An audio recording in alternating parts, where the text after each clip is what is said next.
Ashamaa harka fuunee akkami hordoftoota caffee akkaadaamii hunda nagaa jirtu fayyaa nagaan keenya bakka jirtan maratti sanaa qabochaa har'aan tana viidiyoo nuti hojjechuudhaaf deemnu viidiyoo Global Affairs dha. Akkuma amma dura beekamu viidiyoo keenya kan yeroo darbee keessatti chapter 1 finneeti chapter 2 paartii tokkoffaa dalaguun keenya ni yaadatama. Har'a kun chapter 2 paartii 2 dalaguudhaaf deemna. Itti dhiyaadhaa namni YouTube caffee akkaadaamiitiif haaree taatan criteria for defining status national interest jedha. Ulaagaa fedhii biyya takkaa itti ibsinu ulaagaa akkamirra dhaabbanne fedhii biyyattii takkaa ibsuun danda'ama. Akka koorsii giloobaalii barattoota fireeshmaaniitiif kan namutti akkamitti danda'ama waan gurguddoo asirra jira jechuudha. Kanaafuu itti dhiyaadhaa jallotti irraa dhageeffadhaa maaliif jennaan afaan oromootiin kan sirriitti kan namu waan ta'eef YouTube caffee akkaadaamiitiif barattoonni haarii taatanis subscribe share godhaa hiriyoota keessaniifis akkasuma kallattumaan gara viidiyoo keenyaa deemnaa jechuudha. Fedhii biyyattii takkaa ulaagaa maalirra dhaabbanneeti fedhii biyyattii ibsuu dandeenya. Fedhii biyya takkaa ulaagaa maalirra dhaabbanneeti ibsuu danda'ama kana jechuudha. Viidiyoon keenya kanarraan tanaa chapter 2 paartii 2 fedhii biyya takkaa ogguu ibsinu ulaagaa akkamirra dhaabbannee fedhii biyya wayii takkaa ibsuu dandeenyaa kan jiru jechuudha. Akkuma diimaan kun diimaan asirra mul'atu akkuma sirrii mul'atu kanatti maal jedha nama wayii ture namni kun Columbus jedhama. Bara 1984 has developed ni guddise jedha ni dagaagise the following criteria ulaagaa armaan gadii kana for defining status national interest ulaagaa fedhiin biyya takkaa itti ibsamtu fedhiin biyya takkaa ulaagaa garaagaraatiin ibsamuu dandeessi. Ulaagaa fedhiin garaagaraa itti ibsamtu kaayee namichi kun dabre jechuudha. Isaan keessaa kan nuti ibsuudhaaf deemnu these are isaan kanneen keessaa operational philosophy falaasama operationii jedhamuun katti aanu moral and legal criteria ammallee ulaagaa moral and legal criteria safuu fi seera kan ilaalcha galchee fedhiin biyyattii maalii yookaan moral and legal criteria jechuun ulaagaa safuu fi seeraatiin fedhii biyya takkaa himuu dambaasu pragmatic criteria bu'aara dhaabbannee fedhii biyyattii takkaa himuu pragmatic criteria akkasii ideological criteria akkaataa namni tokko gareen hangi tokko itti yaadu ulaagaa isaan gareen takka itti yaadurra dhaabbannee fedhii biyya takkaa himuu professional ammallee ulaagaa nama warra baratee kana laalchinee himuu professional advancementiin akkas gaa warra barnootaan qacarra dura kute kan biraa partisan criteria foreign independence criteria isaan kanarra dhaabbannee fedhii biyyattii takkaa hogguu himnu namichi kun maal jee waan hangaarra dhaabbannee waan hangamma dubbanna kanarra dhaabbannee fedhii biyyattii takkaa addaan himuu dandeenyaa jee. He also ammas namichi kun gaawwan inni beekamu maali? Columbus namni jedhamu. Fedhii biyyattii takkaa himuu fiilte karaa garaagaraatiin ulaagaa garaagaraarra dhaabbannee fedhii biyyattii takkaa hogguu himnu jeeti yaada hedduu as keessa lafa kaayee jechuudha. Yaadni gurguddaan gaammaa gadiitti jira. Hii ammas jala also akkasuma added ni ideeya broadcasting interest criteria waan jedhamu jira. Ethnic or racial criteria kanaa jira. Class status criteria kan hundaa jira. Waan kana Global Affairs chapter 2 maduree keenya kan arraan tanaatti laaluu deemnaa qajeelootti dhiyaadhaa. YouTube caffee akkaadaamii subscribe share godhaa like godhaa kallattumaan itti fufnaa jechuudha. Continue tokkoffaa gaama kunoo tokkoffaa maal jedha operational philosophy jedha. Fedhii namichi kun maal jedhame namichi Columbus jedhamu kun bara 1984 maal jeen operational philosophy jeen Columbus namni jedhamu operational philosophy akkana jechuun maal jechuudha? Fedhii biyyattii takkaa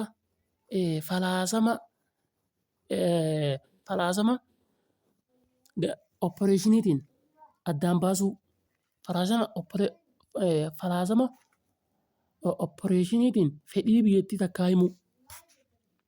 Laal oppereeshina filosoofii galtee mee haalaan luyi isaa wajjin oppereeshina filosoofiin falaasama oppereeshiniitiin fedhii biyyattii takkaa himuu hogguu jiru maal jechuudha?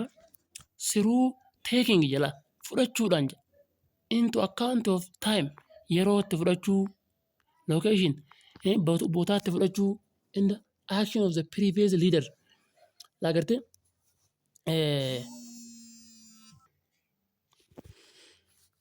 akkasigaa operational philosophy jechuun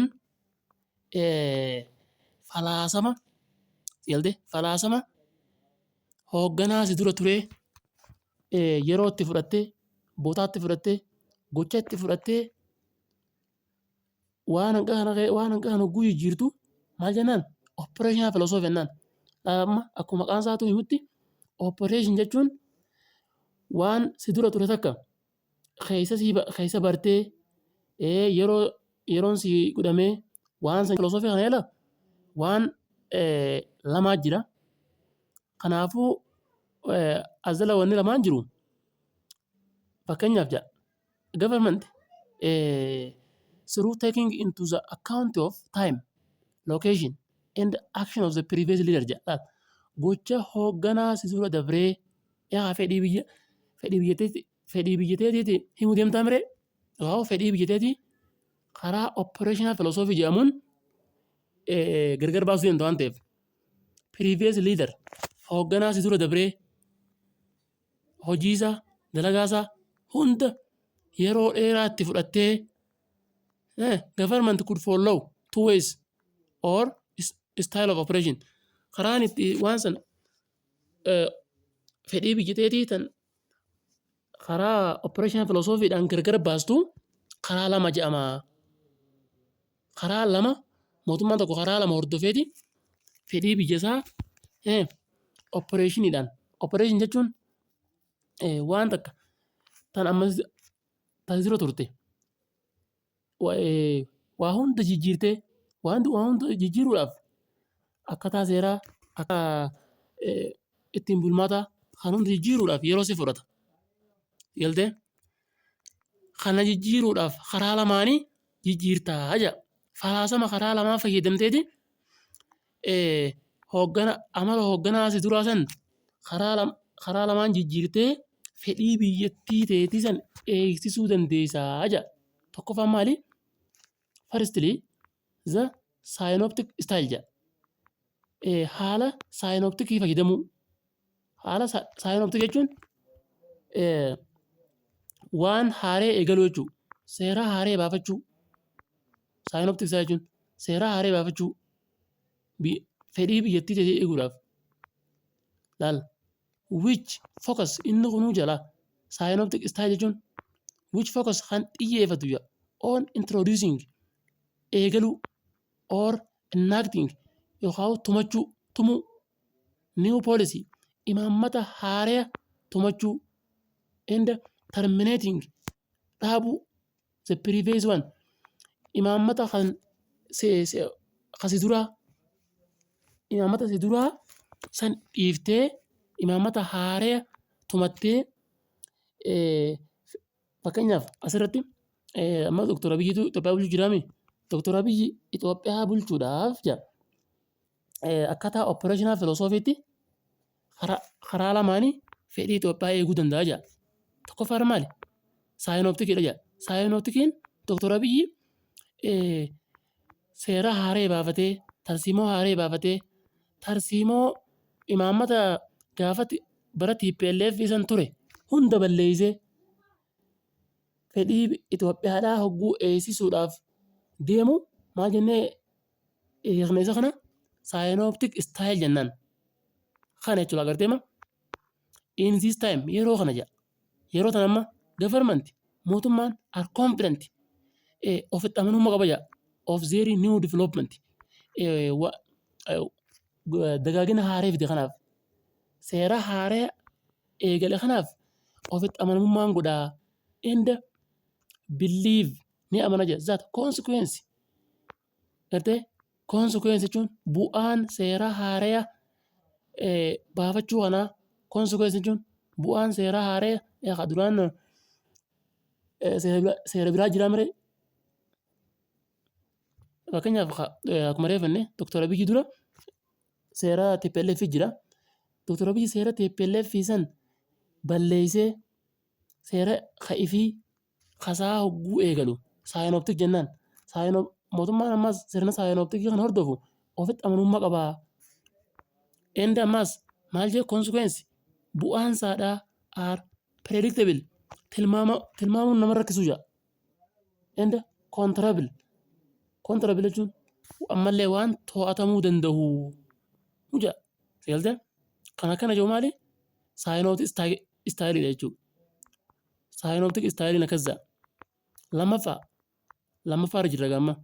Operational philosophiin karaa lamaanii fedhii biyya takkaa eeguu dandeessii jenne warri operational philosophy hordofu. Tokkoffaan saayinoptik istaayiliidha. Saayinoptik istaayiliin hoogganaan biyya tokkoo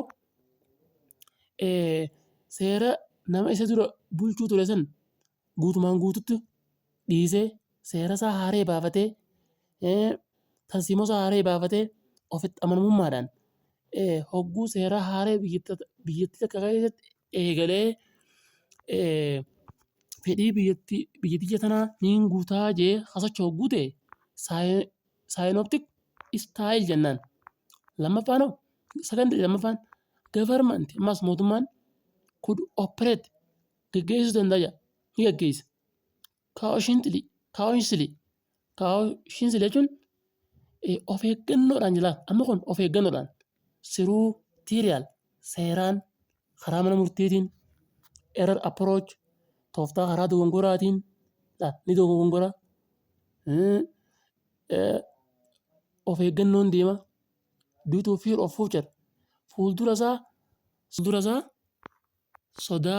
sodaa wanni jirtuuf fuuldura isaa sodaan wanni jirtuuf seelte as keessa maal jira of eeggannoo jira jala of eeggannoon godhaa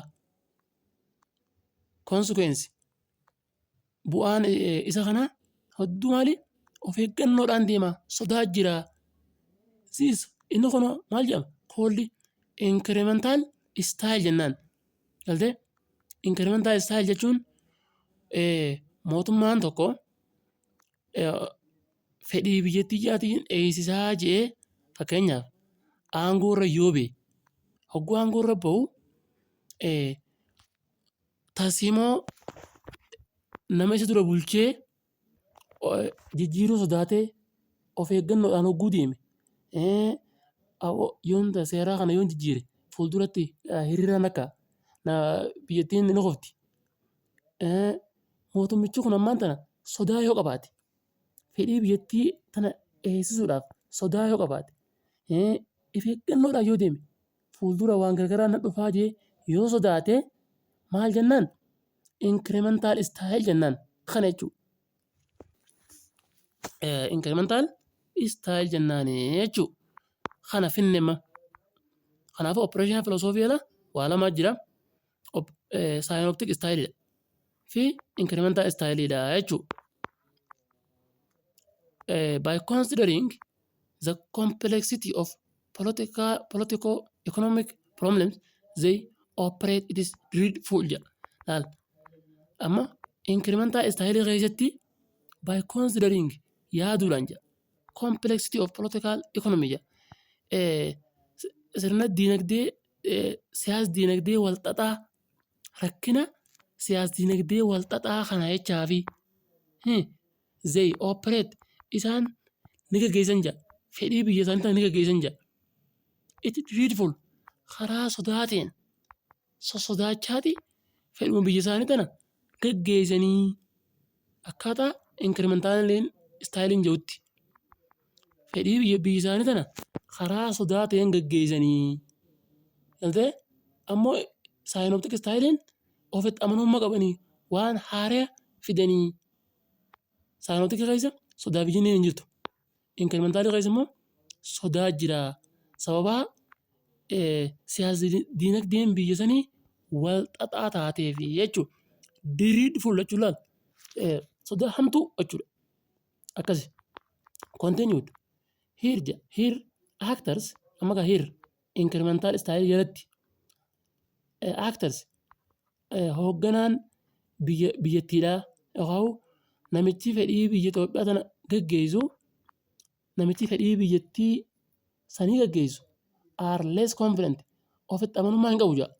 Eesee irratti incremental style jalatti ofitti amanummaa hin qabu. This with saayinooptik style laal. Akka warra saayinooptikii kanatti ofitti amanamummaa hin qabu. Ofitti amanamummaadhaan fedhii biyyattii isaa hin gaggeessu. Incremental styliin akka incremental styliin jedhutti namichi tokko hoogganaa biyyattii takkaa tahee fedhii biyya sanii ofitti amanamummaadhaan gaggeessuu hin danda'u. Fedhii biyyattii sanii inni kamiin gaggeessa? Karaa of eeggannoo ta'een sodaadhaan osuma sosodaatuu tooftaa dogongoraa garaagaraatiin maaliif fuuldura rakkoo hamtuu narra dhufa jee waan sodaatuuf. Kanaafuu ofitti amanummaa hin qabu jechuudha. Garaagarummaa incremental style fi saayinooptik style kanuma jechuudha. Kammeenna kana. Kan lammaffaa yookaan biin ideological criteria ulaagaa ideoloojiin yookaan yaada nama tokkootiin yookaan yaada garee takkaatiin fedhii biyyattii takkaa hogguu himnu maal jennaan ideological criteria jennaan. Sigalte yaada ideological jechuun yaada garee takkaa jechuudha. Kanaan fedhii biyya takkaa himuu formulation or kana jechuun maal jechuudha? Ideological criteria jechuun formulation or termination of state foreign relation on the basis of ideology la. Formulation tumuu yookaan uumuu termination tumuu or termination dhaabuu. Termination jechuun waa dhaabuu. State foreign relation hariiroo imaamata biyya alaa takkaa on the basis of ideology sababaa bu'uura ideoloojiin isaanii waliin galleef sababa fakka akkana jechuun maal jechuudha? Sababaa fakkeenyaaf Itoophiyaa fi wanni fudhu Ameerikaa sababaa ideoloojiin Ameerikaatii fi Itoophiyaa waliin galleef waliin karaa dhaabuu hogguu jennu ideological criteria jennaan. Fakkeenyaaf ideological criteria jechuun yaada gartee gareen hangi tokko tan Ameerikaa hordoftuu fi tan Itoophiyaa hordoftu yoo wal dhabe fedhii Itoophiyaadhaa achuma dhaabuu.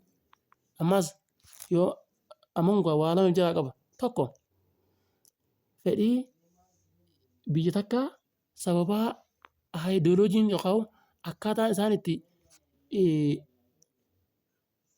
itti waayadan yookaan xiinsammuun isaanii yookaan ideoloojiin isaan lamaanii waa walitti deemteef formulation godhuu hariiroo biyya takkaa dhaabuu eegaa hariiroo dhaabdee booda fedhii biyyattii sanii tarkaanfachiisuu as keessa akka jiru.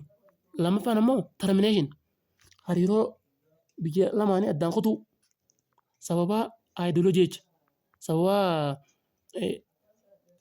yaada isaanii jecha sababaa yaada biyyattii lamaanii jecha hariiroo addaan kutanii fedhii biyya sanii laamsheessuu jechuudha. Kanaafuu ideological criteria kana fakkaataa jechuudha.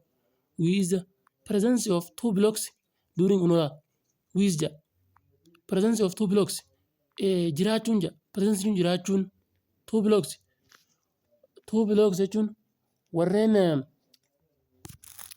humna gurguddoo qaban during the cold war gaafa lola qabbanaa gaafa jedhan sun cold war era san state eenyu fa'i foreign policy was oriented by the ideology the state follows and hmm, their counterparties jala gaafa lola qabbanaasan gaafa lola qabbanaasan maaltu ture Raashiyaa fi Ameerikaan biyyoota duniyaa tanarraa humna gurguddoo qaban jedhamanii amanamu turan. As keessa maaltu ture? Biyyi aayidooloojii Ameerikaa hordoftu Ameerikaa wajjin taateeti fedhii biyyasii tarkaanfachiifti. Fedhii biyyasiidhaa. Biyyi aayidooloojii takka waa'u guruuppii Raashiyaa taateeti fedhii biyya isii tarkaanfachiifti. Naagarteema amma jedhu kun maaliin adda bee aayidooloojiidha. Yookaan akkaataa sila Raashiyaan itti yaada Raashiyaatii fi yaadni Ameerikaa wagguu wallabe aayidooloojikaal kiraateeriyaa jennaan. Sigaltee akkanaa jechuudha. Kanaafuu aayidooloojikaal kiraateeriyaan kana fakkaata. Sababa yaadni biyyattii takkaa garagara ta'eef hariiroo isaanii achuma addaan dhaabanii fedhiin biyya lamaaniitis achuma addaan kutamuu takka sababa yaadni biyya lamaa wal fakkaateef hariiroo isaanii hariiroo wajjii uummatanii fedhii biyya isaanii ogguu tarkaanfachiisanis aayidooloojikaal kiraateeriyaa jennaan. Kanaafuu asirraa wanni barannu maali? Aayidooloojikaal kiraateeriyaa jechuun sababa yaadni biyya takkaa wal fakkaateef hariiroo wajjii uumanii fedhii biyya isaanii yeroo waliin tarkaanfachiisan sababa yaadaarra dhaabbanneedha yaada.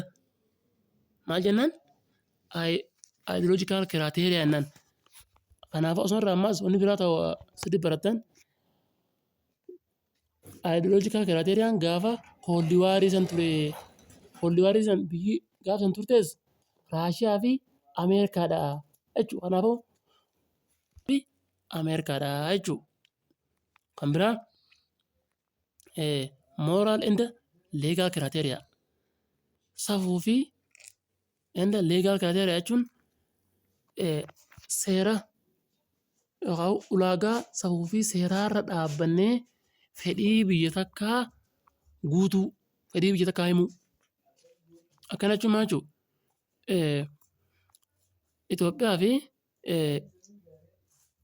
Itoophiyaa fi Soomaaliyaan sababa mooraalin safuun isaan hojjetan waan tokko ta'eef hariiroo isaanii wajjin uumanii fedhii biyya isaanii tarkaanfachiisuu jechuudha. Mee sirriitti adda laallu. Moral and legal criteria jechuun jedhe states biyyoonni ja'a are expected ni eegamanii to act hojjechuudhaaf mooraalii jechuun safuudhaan haala safuu qabuun inni leegaalii gaafa leegaalii jechuun seeraan during gaafa conducting gaggeessan a foreign policy hariiroo imaammata alaa isaanii gaafa gaggeessan safuu fi seera hordofanii gaafa gaggeessan maal jennaan moral and legal criteria jennaan. Kanaafuu sababa kanarra dhaabbatanii fedhii biyya isaanii eeguu danda'anii jechuudha. Sababa maali jenne safuu fi ulaagaa seeraarra dhaabbatanii gaafa imaammata alaa wajjin gaggeessan san akkaataa seeraa fi safuun jiruun moral and legal criteria jennaanii jechuudha. Moral criteria gun is about guiding maal jaa is about kun waa'ee jaa guiding qajeelchuuti. The foreign policy of state imaammata biyya alaa biyya takkaa qajeelchuudha laal akkamitti based on moral principles qajeelfama seeraarra dhaabbannee imaammata biyya alaa takkaa gaggeessinu kanneen akka such as kanneen akka keeping promise waadaa biyya takkaa hojii eeguu biyya takkaa wajjin oguu waadaa seente waadaa eeguu act positively karaa gaarii ta'een hojjechuu honestly karaa amanamummaa ta'een hojjechuu optimistically karaa fuuldura waan gaarii hawwuu ta'een hogguu hojjettu imaammata biyya alaa hogguu hojjettu maal jennaan moral criteria jennaan. Sigaltee continued whereas jechuun faallaa kanaatiin jechuudha faallaa kanaatiin faallaa moral criteria qabu ulaagaa safuu kanaan by legal criteria amma ulaagaa maaliitiin ulaagaa seeraatiin legal criteria jennuun status needed jedha biyyoonni ni barbaadan jedha to respect international regulation seera addunyaa dambii seera addunyaa kabajuu or lawis heeraa fi seera dambii idil addunyaa kabajanii as a kind of government akkuma mootummaa garagaraatti means kana jechuun maal jechuudha during the zeri relation gaafa hariiroo isaanii gaggeessan san seera idil addunyaatiin hariiroo isaanii karaa seeraatiin karaa seera idil addunyaatiin hariiroo isaanii hogguu gaggeessan maal jennaan legal criteria jennaan qabadhaa sirriitti legal criteria jechuun seeraa wajjin wal qabata moral criteria jechuun moral principle wajjin wal qabata qajeelfama safuu wajjin wal qabata kana jechuudha. And this regulation ammas and this regulation dambiileen tun seerri kun are believed to be acceptable are believed ni amanama to be accepted fudhatamuunsa ni amanama by actors aktaroota kana qabu warreen waan kana gaggeessaniin ni fudhatama jedhameeti amanamaa jechuudha. Sigaltee legal criteria biyyi takka seera idil addunyaa kabajjee hariiroo biyya biraa wajjin gaggeessitee fedhii biyyattii isiidhaa hogguu eeysiftu legal criteria jennaan adeemsa seeraarra dhaabbattee jechuudha. Kana jechuudha. Moral legal criteria waa lamaan kan of jalaa qaba. Kabiraa pragmatic criteria. Pragmatic criteria jechuun involves in identifying jechuun if cases taammata jedha in identifying gargar baasuu or analyzing the cost jechuun wacii tilmaamuu wacii gamaggamuu and the benefit of one's external relation bu'aa hariiroo biyya alaatii wajjin godhuun qabdu bu'aa fi wacii hariiroo biyya alaatii wajjin godhuun qabdu tilmaamanii hariiroo biyya alaa uumanii achi booda fedhii silaa biyyattiin qabdu sun kabachiisuun maal jedhama pragmatic criteria jennaan laata qabadhaa sirriitti pragmatic criteria jechuun biyyi takka biyya biraatii wajjin hariiroo yeroo uumtu biyyi tun bu'aa naani qabdi wacii fi bu'aa gamaggamtee fakkeenyaaf Itoophiyaan Somaalilaandii wajjin hariiroo yeroo aniif uumtu Somaalilaandii wajjin yeroon hariiroo uumu bu'aa akkamtu naa qaba wacii akkamtu narra jira wacii fi yookaan bu'aa fi khasaaraa hariiroo biyya alaatii wajjin uumuun san qabdu addaan baafnee gamaggamnee yoo hariiroo biyya alaatii wajjin uumuun san bu'aa nu qabaatte hariiroo san uumnee fedhii biyya takkaa yeroonii fi kabachiifnu maal jennee himna ulaagaa san pragmatic criteria jennaan.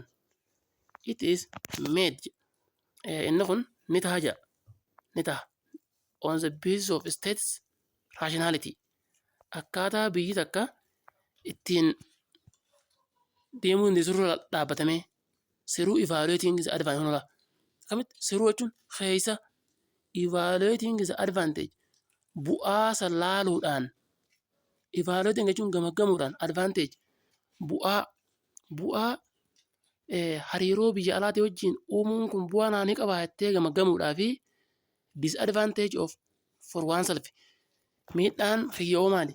Bu'aan kiyyoo maali? Bu'aa fi miidhaa laaltee hariiroo biyya alaatii wajjin yeroonii fi uumtu maal jennee himna? Pragmatic criteria jennaan.